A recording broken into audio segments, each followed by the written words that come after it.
Professor Subrahmanyam Chandrashekhar, S Chandrashekhar ಅಂತ ಕರೀತಿದ್ರು. ಪ್ರಪಂಚ ಕಂಡಂತ ಶ್ರೇಷ್ಠ ಖಗೋಳ ವಿಜ್ಞಾನ ಶಾಸ್ತ್ರಜ್ಞರಲ್ಲಿ ಅವರೊಬ್ಬರು. ಅವ್ರು ಹುಟ್ಟಿದ್ದು ಲಾಹೋರದಲ್ಲಿ 1910ನೇ ಇಸ್ವಿ ಅಕ್ಟೋಬರ್ದಲ್ಲಿ. ಸೀತಾ ಮತ್ತು ಸುಬ್ರಹ್ಮಣ್ಯಂ ಅಯ್ಯರ್ ಅವರು 10 ಮಕ್ಕಳಲ್ಲಿ 3ನೇವರಾಗಿ ಹುಟ್ಟಿದ್ರು. ಇವ್ರ ತಂದೆ ಅಯ್ಯರ್ ಭಾರತೀಯ ಲೆಕ್ಕ ಪರಿಶೋಧನೆ ವಿಭಾಗದಲ್ಲಿ ಹಿರಿಯ ಅಧಿಕಾರಿಗಳಾಗಿದ್ದರು. ಇವ್ರ ತಂದೆ ಅಣ್ಣನೇ ನೊಬೆಲ್ ಪ್ರಶಸ್ತಿ ಪಡೆದಂತ ಸರ್ ಸಿ ವಿ ರಾಮನ್. ಮೊದಲು ಮನೆಯಲ್ಲೇ ಪಾಠ ಕಲಿತು ನಂತರ ಮದ್ರಾಸಿನ ಹಿಂದೂ ಹೈಸ್ಕೂಲಲ್ಲಿ ಓದಿದ್ರು. ಪ್ರೆಸಿಡೆನ್ಸಿ ಕಾಲೇಜಿಂದ ಭೌತಶಾಸ್ತ್ರದಲ್ಲಿ BA ಆನರ್ಸ್ ಮಾಡಿಕೊಂಡ್ರು. ಹಡಗನ್ನೇರಿ ಇಂಗ್ಲೆಂಡ್ಗೆ ಹೋದ್ರು. ಕೇಂಬ್ರಿಡ್ಜ್ ವಿಶ್ವವಿದ್ಯಾಲಯದಲ್ಲಿ ಉನ್ನತ ಶಿಕ್ಷಣ ಪಡ್ಕೊಂಡ್ರು.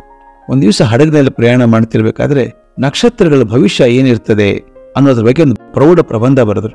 ಪ್ರತಿಯೊಂದು ನಕ್ಷತ್ರ ತನ್ನ ಕೊನೆ ಹಂತದಲ್ಲಿ ದೊಡ್ಡದಾಗ್ತಾ ಹೋಗ್ತದಂತೆ. ದೊಡ್ಡದಾಗ್ತಾ ಹಂಗೆ ಆಗ ಹೋಗಲ್ಲ. ಒಂದು ಗಾತ್ರ ತಲುಪಿದಾಗ ಕ್ರಿಟಿಕಲ್ ಮಾಸ್ ಅಂತ ಕರಿತೀವಿ.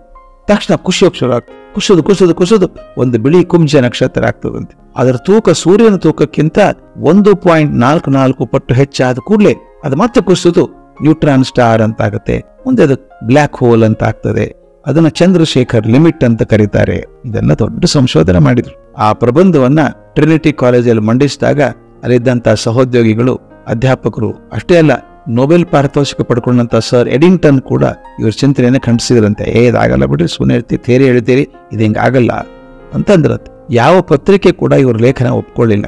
ಅಲ್ಲಿ ಇದ್ಕೊಂಡು ವಾದ ಮಾಡೋದಕ್ಕಿಂತ ಅಲ್ಲಿಂದ ಹೊರಟೆ ಬಿಡೋದು ವಾಸಿ ಅಂತ ಹೇಳಿ ಚಂದ್ರಶೇಖರ್ ಅವರು ಅಮೆರಿಕ ಶಿಕಾಗೋಗೆ ಹೋದ್ರು. ಅಲ್ಲೇ ಸಂಶೋಧನೆಯನ್ನ ಪಾಠವನ್ನ ಮುಂದುವರಿಸಿದ್ರು. ಅವರು ಅತ್ಯಂತ ಒಳ್ಳೆ ಶಿಕ್ಷಕರು ಅಂತ ಹೆಸರಾಗಿದ್ದವರು.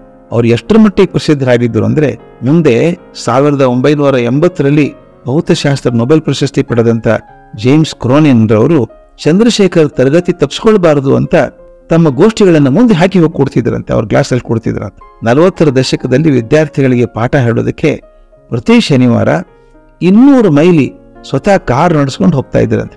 ಎಷ್ಟೋ ಸಲ ಕ್ಲಾಸಲ್ಲಿದ್ದವ್ರು ಇಬ್ಬರೇ ಚೀನಿ ವಿದ್ಯಾರ್ಥಿಗಳು. ಆ ಇಬ್ಬರಿಗೋಸ್ಕರ ಇವರು ಶನಿವಾರ 200 ಮೈಲಿ ತಾವೇ ಕಾರ್ ನಡೆಸ್ಕೊಂಡು, ಶಿಕಾಗೋ ನಿಮ್ಗೆ ಗೊತ್ತು, ವಿಪರೀತ ಚಳಿ ಪ್ರದೇಶ, ಅಲ್ಲಿ ಹೋಗಿ ಪಾಠ ಮಾಡ್ತಿದ್ರಂತೆ. ತಮಾಷೆ ಅಂದ್ರೆ ಇವ್ರ ಶಿಷ್ಯರಿದ್ದಾರಲ್ಲ ಇಬ್ಬರು ಚೀನಿ ಹುಡುಗರು, ಲೀ ಮತ್ತು ಯಾಂಗ್ ಅನ್ನೋರು, ಇವ್ರಕ್ಕಿಂತ ಮೊದಲೇ, ಚಂದ್ರಶೇಖರ್ಕ್ಕಿಂತ ಮೊದಲೇ ಅಂದ್ರೆ ಗುರುಗಳಕ್ಕಿಂತ ಮೊದಲೇನೆ 1957ಕ್ಕೆ ನೊಬೆಲ್ ಪ್ರಶಸ್ತಿ ಬಂತಂತೆ ಇಬ್ಬರಿಗೂ. ಮತ್ತೊಬ್ಬರಿಗೆ ಅದು ಬೇಜಾರಾಗಬೇಕಲ್ಲ, ನನ್ನ ಶಿಷ್ಯರಿಗೆ ಬಂತು ನನಗೆ ಬರಲಿಲ್ಲ ಅಂತ. ಆದ್ರೆ ಗುರುಗಳಿಗೆ ಬೇಸರ ಬರಲಿಲ್ಲ, ಭಾರಿ ಸಂತೋಷ ಆಯ್ತಂತೆ. ಜೋರಾಗಿ ಹೇಳಿದ್ರಂತೆ, ನಾನು ಇಡೀ ಕ್ಲಾಸಿಗೆ ನೊಬೆಲ್ ಬಹುಮಾನ ಬಂತು ಅಂತ. ಕ್ಲಾಸಲ್ಲಿ ಇದ್ದವರು ಇಬ್ರು. ಮುಂದೆ 1930ರಲ್ಲಿ ಯಾವ ಪ್ರಬಂಧ ಬರೆದಿದ್ದರಲ್ಲ ಇವರು, ಎಲ್ಲರೂ ವಿರೋಧ ಮಾಡಿದ್ದರಲ್ಲ, ಅದಕ್ಕೆ 53 ವರ್ಷಗಳ ನಂತರ 1983ರಲ್ಲಿ ನೊಬೆಲ್ ಪ್ರಶಸ್ತಿ ಬಂತು. ಇದನ್ನು ಯಾವತ್ತು ಮರಿಬಾರದು ಸ್ನೇಹಿತರೆ. ಚಂದ್ರಶೇಖರ್ ಜೀವನ ಈ ದೃಷ್ಟಿಯಲ್ಲಿ ಬಹಳ ಮುಖ್ಯ ಅನಿಸ್ಬೇಕು. ನಾವು ಯಾವುದೇ ಮಾಡಿದಂಥ ಕಾರ್ಯವನ್ನ ಜನ ವಿರೋಧ ಮಾಡಿದಾಗ ಮನಸ್ಸು ಕೆಟ್ಟು ಹೋಗುತ್ತೆ, ರೋಸಿ ಹೋಗುತ್ತೆ, ವಿಸ್ಮಯ ಆಗ್ತದೆ. ಏನ್ ಮಾಡಿದ್ರು ಜನ ಬೇಡ ಅಂತಾರೆ, ನಾವೇನ್ ಮಾಡ್ತೀವಿ, ಬಿಟ್ಬಿಡು, ಎದಕ್ ಬೇಕಿದೆಲ್ಲ, ಯಾರು ಒಪ್ಕೊಳ್ಳಲ್ಲ ಇದನ್ನ ಅಂತ ಬಿಟ್ಬಿಡ್ತೀವಿ. ಕೆಲಸ ಮಾಡೋ ಮನಸ್ಸು ಕೆಟ್ಟು ಹೋಗಿ ಕೆಲಸದಿಂದ ದೂರ ಹೋಗ್ತೀವಿ. ಆದರೆ ಚಂದ್ರಶೇಖರ್ ಅಂತ ಕೆಲವು ಸಾಧಕರು ಇಂತಹ ನಕಾರಾತ್ಮಕ ವಾತಾವರಣವನ್ನ ನಗುಮುಖದಿಂದ ಎದುರಿಸಿ ಕಾರ್ಯದಲ್ಲಿ ಪ್ರೀತಿಯನ್ನು ಬಿಡದೆ ಬೆಳೆದು ದೊಡ್ಡವರಾಗ್ತಾರೆ, ತ್ರಿವಿಕ್ರಮರಾಗ್ತಾರೆ, ಜಗಮಾನ್ಯರಾಗ್ತಾರೆ. ಈ ಗುಣ ನಮ್ಮಲ್ಲಿ ಬರ್ಬೇಕು ಸ್ವಾಮಿ. ಏನೋ ಕೆಲಸ ಮಾಡಕ್ ಹೋದಾಗ ಒಂದಿಬ್ಬರು ಬೇಡ ಅಂದ್ರೆ ಮನಸ್ಸು ಮುರ್ಕೊಂಡ್ಬಿಡ್ತೀವಿ, ಬೇಡ ಬಿಡು ಅಂತೀವಿ. ಯಾರೂ ದೊಡ್ಡವರಾಗಲ್ಲ.